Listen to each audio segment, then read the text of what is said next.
Honduras versus Minnesota. Gangs and violence. Hello, I'm Tegan Johnson. And I'm Wyatt Johnson, and we're explaining gang violence in Minnesota compared to Central America. Honduras is common where territory is controlled by members of rival gangs. Two popular gangs in this area are MS-13 and Barrio 18. These gangs take over houses and land and attempt to defeat one another.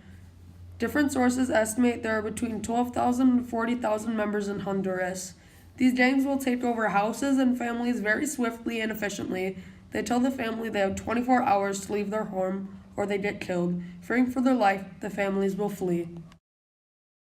Minnesota gangs are connected to gangs that stretch out to Chicago and Los Angeles. Crips are an LA-based gang, the Bloods are a Los Angeles street gang, but their Minnesota connection usually run through Chicago.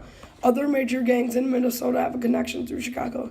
These are the Vice Lords, the Latin Kings, the Gangster Disciplines. In Rochester, violent crimes like drive-by shootings and stabbings were up 14% last year. There are about 10,000 youth people related to gangs in some sort of way. About 2,000 of those 10,000 youth are considered hardcore gang members, which means they're involved with violence or drug deals that occur.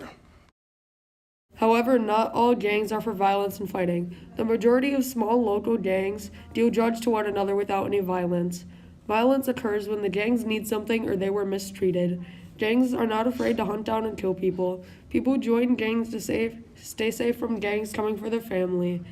Join the drug trade or a family or friends already in the gang, so they join too. In most gangs, whenever you join them, you're not allowed to leave the gang or they will come after you. Some common gang occurrences are if multiple gangs want to sell drugs in the same area, they may fight over that territory, and gangs have strict codes for their members that is broken that are punishable by death. Comparing these two different parts of the world, gangs aren't too different when it comes to why gangs exist and what they do. Always, I hope you enjoyed listening and learning something new. Please write one thing you learned on a small piece of paper and put it in the box below. Thanks.